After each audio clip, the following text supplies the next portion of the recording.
This land is your land.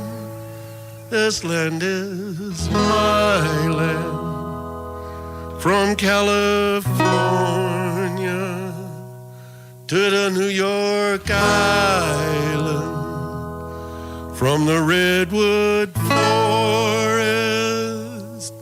to the Gulf Stream waters. This land was made for you and me. Good evening. Thank you for listening. This is Heartstock Radio, and I'm your host, Carol Murphy. This evening, our guest is Lynn Loacker of Project W. This is an initiative of Davis, Wright Tremaine. In just a moment, Lynn will be back and tell us all about what she's up to. This is Heartstock. Thanks for listening.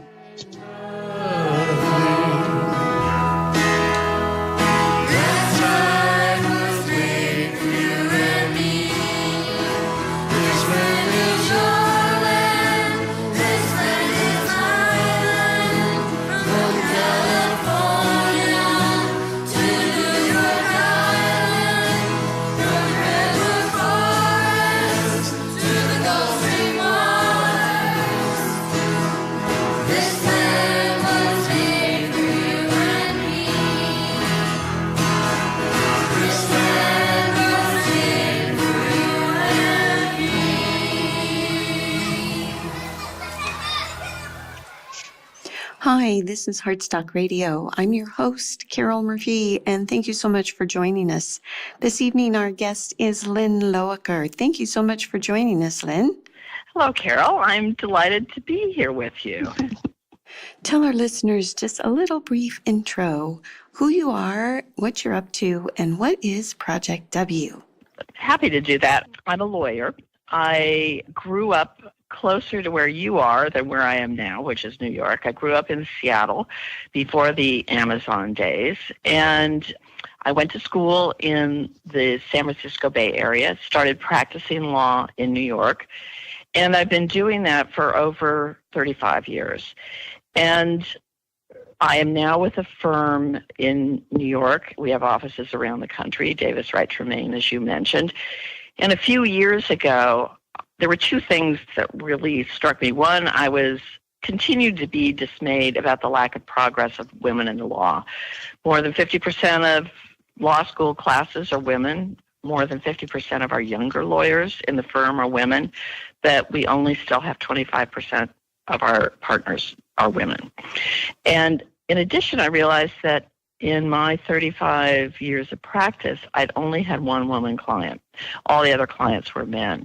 And those two considerations sort of converged, and I realized, or I had the insight, that maybe if we had more women clients, they would hire women lawyers, and we'd have more women lawyers who would build substantial practices and become equity partners. So I really started Project W, which is an initiative to support women in business and women entrepreneurs with the goal to ultimately developing more women successful lawyers. So I'm curious, Lynn, what that experience was like for you being a female lawyer in essentially a man's world, and most of your business clients being men. Were you well received as a female lawyer? Yes, I think initially when I was, part of it's just being young, but initially I think I was underestimated as a young woman. When I would do just a competent job, I would get highly praised, and I think it was because most of the older men just assumed I wouldn't do as well as my male peers. And, there were the typical stories of being asked to go get coffee when I was actually there to negotiate a deal. And I also had the experience of being taken off a transaction because I was a woman and the client wanted a man leading the deal. That all has improved a lot. But as in many industries, there's still a tremendous imbalance in gender. And I think the female founders that we work with through Project W are going to have a big impact on that. Were there women that functioned as your role models as you advanced through your career? Well, it's interesting. I was thinking about that, and I really didn't have too many women role models. When I was growing up, my father had his own business, which was a family business. My mother didn't work outside the home. And I didn't know any women that were lawyers or accountants or bankers. When I think about it, I do think back about some women politicians I remember, and this will certainly date me. And it's interesting now that there's so many women in Congress, but Shirley Chisholm, Margaret Chase Smith, Barbara Jordan, they were sort of trailblazers, and I thought they have power and they can make change. And so that was one of the things that drew me to law, that I think you can accumulate and exercise some power and really become a change agent. It sounds like that's why you went into law, but why did you find yourself working with businesses? I sort of just ended up working on the business side of the practice rather than being a trial lawyer and litigating. I was always intrigued by all the components of making a successful business, the kind of product you had or the service you had, who your customers were, how you satisfied them, how you identified your market. And that's what I love doing right now, working with women entrepreneurs who are building businesses, really watching them confront those challenges and figuring out what product is going to satisfy a particular market, where there's a particular opportunity that no one else sees and they can fill that need. So maybe you had just a little bit of entrepreneur spirit from the beginning. I may have, but lawyers are inherently a risk-averse tribe. I mean, it's a profession that's pretty well defined. You know what you're going to do. So I frankly don't know whether, when I was starting out on my career, whether I would have had the courage to build my own business. And I certainly now, when I watch women who are building companies, and they really are fearless. They have a mission, they have a goal, they are pursuing it with, a great amount of energy and creativity. So I'm sort of living vicariously. I didn't do it myself, but I get my vicarious thrills. Let's talk just a little bit more about women in business and what spurred you on to found Project W. There's some very paltry statistics. Can you share? Well, there are a bunch of paltry statistics. One is that and I forget who the last CEO of a public company was who stepped down, there are now only 5% of the CEOs of public companies are women. And those are the most mature companies. And when you think, how do we solve that problem? We need to have companies, startups, led by women that will grow, be successful, and become the next generation of public companies or big private companies. And there's another really paltry statistic, and that's that the venture capital, which is generally the money that fuels early stage companies, only about 2% of the total venture capital, and it's billions, goes to female founders investing in their companies.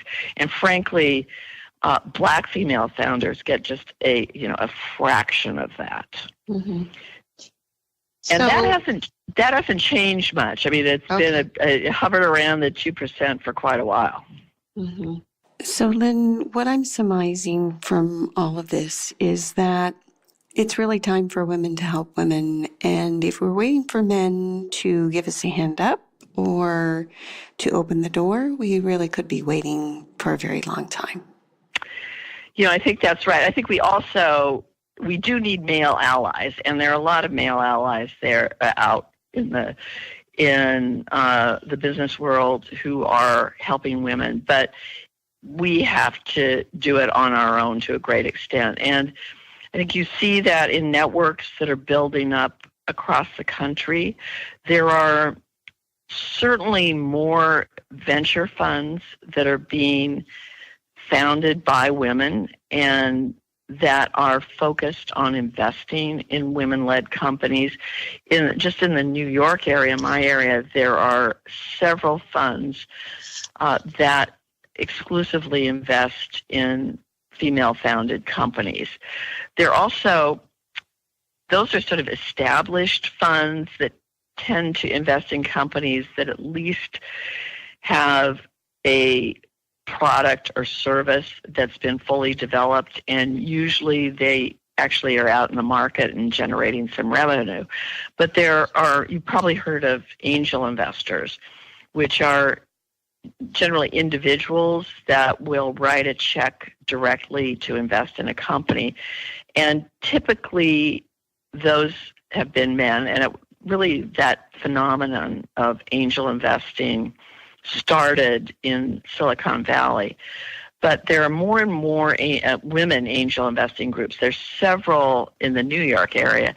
And interestingly, there are a couple, Pipeline Angels and 37 Angels, that in addition to making investments, they're training future women investors. So they have fairly rigorous programs that, as a woman who may not have invested in a company, you go through a multi-week program where you learn about some of the legal issues, but more importantly, you learn about how do you place a value on a company?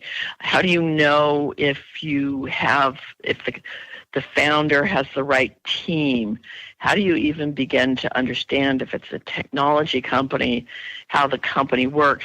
So those organizations like Pipeline and 37 Angels are making a huge impact because not only are they funding women-led companies, but they're really developing a whole generation of new investors who are women. Yeah, and I'm fascinated by the mindset that you mentioned earlier. But women have been studied, analyzed, and looked at as business people for some time now, and we have some really interesting statistics. Yes, there was a recent research that's been written about quite a bit in the press and in blogs.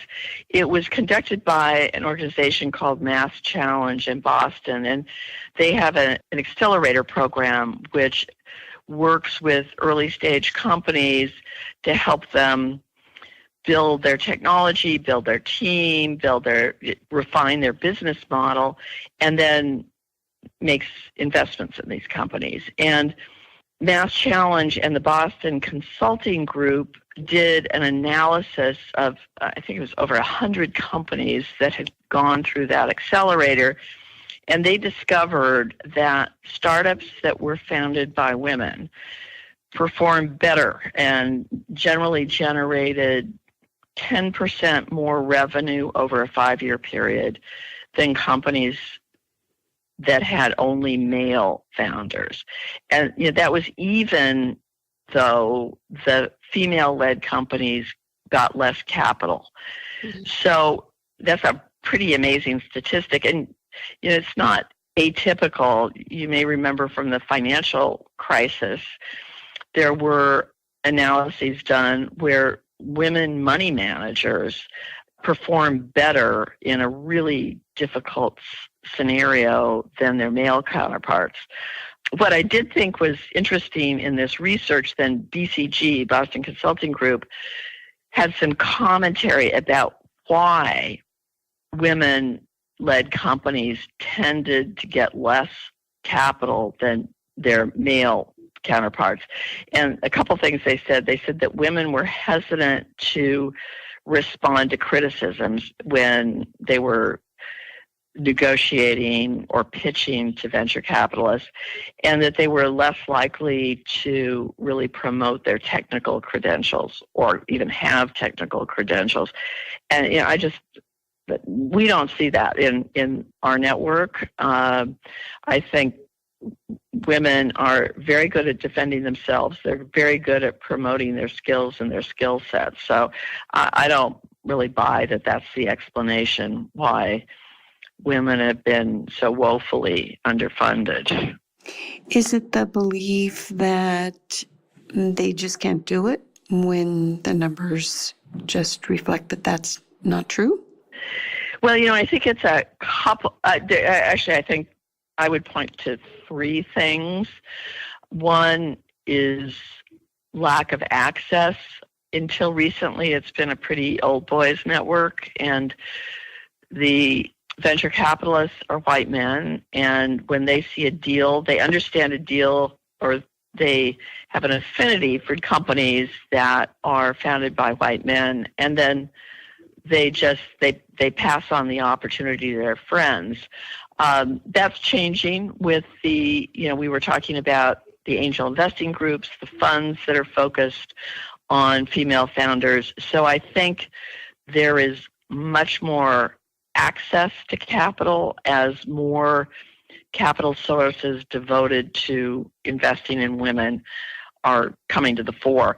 Another thing I think is that men who are the predominant venture capitalists, they often don't understand the markets that women are building companies in. If they're products that are focused on women's health or solving a particular issue that maybe a mother might have, they just may not get it. And by not getting it, they're missing some real market opportunities. And the other thing is that there's clearly bias in the whole process.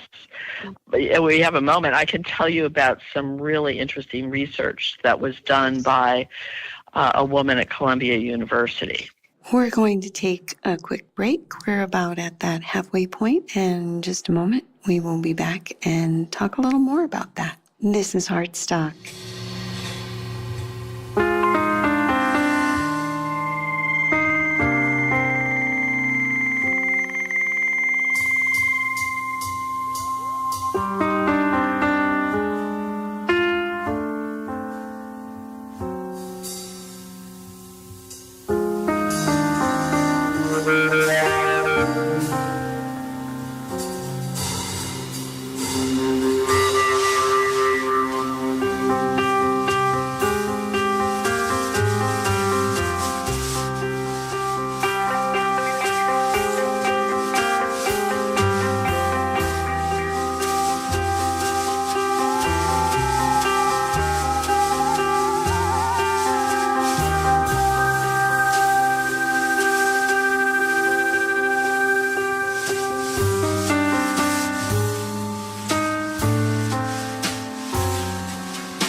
This is Heartstock Radio, and I'm Carol Murphy, your host. Thanks so much for joining us. This evening, our guest is Lynn Loacker. Hi again, Lynn.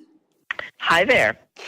We were just talking about some important statistics related to women in business and their access to capital. Yeah, and when we broke, we were talking about what have been the impediments to women raising capital, and one of the key impediments has been just bias that it's often implicit, that's built into the whole system of pitching to venture capitalists and raising money. And there's a woman at Columbia University who's been doing some fascinating research. Her name is Donna Kanza. It's spelled Dana, but she pronounces it Donna, and she's just recently done a TED Talk on the subject. But what she did is she got access to over 100 of videos through the TechCrunch Accelerator.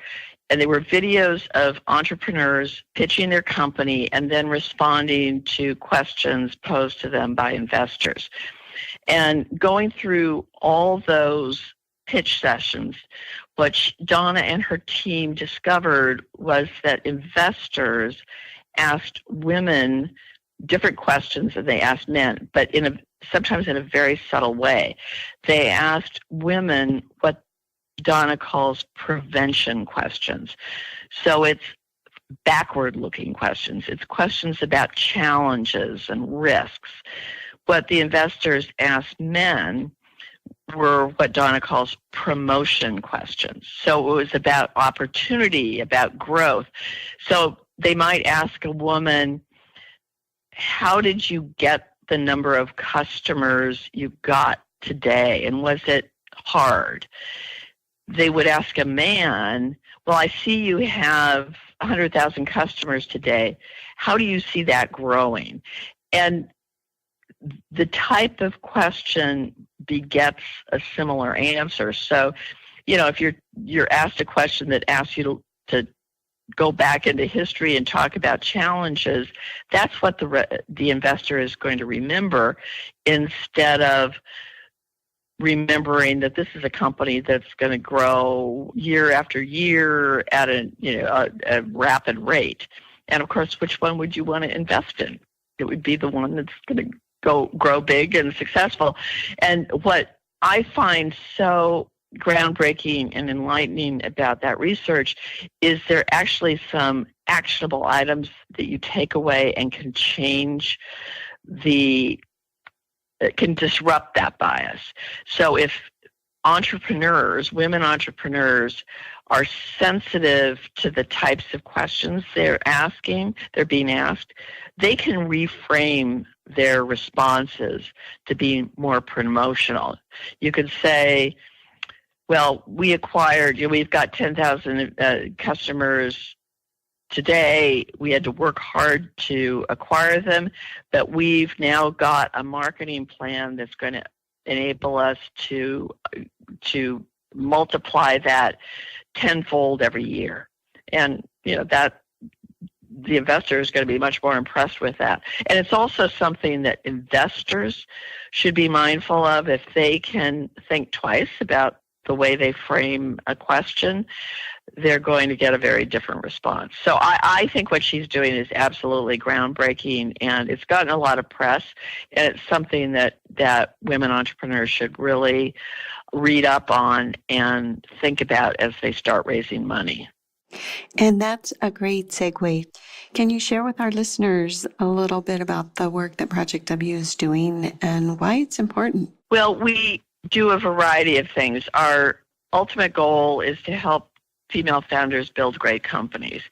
We have a day-long workshop, where we have very specific programming designed to help women raise money, scale their companies, market their products. In fact, last year and on our boot camp coming up this year, Donna Kahns does a workshop and a sort of a master class where founders actually get to try to reframe their questions promotionally. So we do that. We collaborate with a number of wonderful organizations and individuals who share our mission, and such as Springboard Enterprises, the Veneta Project, just to name two. And Carol, the way you and I met with an investor and speaker who's very prominent in New York, Alicia Charette, she has a wonderful program called Point 25 that pairs entrepreneurs with potential advisors. So I'm a firm believer in leveraging the power of women and other women's organizations, and it just our community has expanded exponentially because we've done that, and we all share the same mission. We want to see women succeed. I know that there's been quite a bit of research and discussion about diversity on teams. Can you talk a little bit about that, and why are diverse teams more successful over the long term? I think part of it is bringing unique and different life experiences and perspectives to solving problems, and also in businesses where you are looking for opportunities that are unique. Having unique perspectives often help you discover those unique opportunities. The other thing I think that I would say about women in leadership and teams, there have been some studies that have shown that women really focus on investing in people and in their people and in their employees. And that was exemplified by Jennifer Hyman, who is the CEO and co-founder of Rent the Runway. She announced in an op-ed piece in the New York Times sometime last year that Rent the Runway was going to pay all its employees the same benefits. So that meant that the guy in the warehouse got exactly the same health benefits, vacation, sick leave as she did as CEO or as the CFO or the COO. And I do think that notion of investing in people, empowering them, creates loyalty, creates a commitment to the company and the success of the company. So there are any number of ways I think diverse voices and diverse perspectives come to make a more successful company. Yeah, it's a big subject, and we could probably do a whole show just on that. We've got about 2 minutes left. Any last words of advice for female founders, and how might folks reach you? Well, that's a lot to put into 2 minutes, but I guess my advice to female founders would be to really follow your passion, to make connections. The power of women helping other women and connecting women is really incalculable. And ask for help. I think you'll find that other women are more than happy to help, as am I. So I can be reached I'm on Twitter at Lynn Loacker. I'm on LinkedIn. And if you Google me at DWT, I'll pop up, and my email address and my phone number is there as well. And I'm always happy to talk to female founders or female investors and expand our network and try to make some helpful connections. This is Heartstock Radio. Thanks for listening. We'll see you next week. Peace. And on the sign it said, no trespass. Heartstock Radio is a production of KBMF 102.5 Butte America Radio. Hear our live programs every Friday at 5 p.m. Mountain Standard Time via livestream at butteamericaradio.org. That sign was made for you and me. It's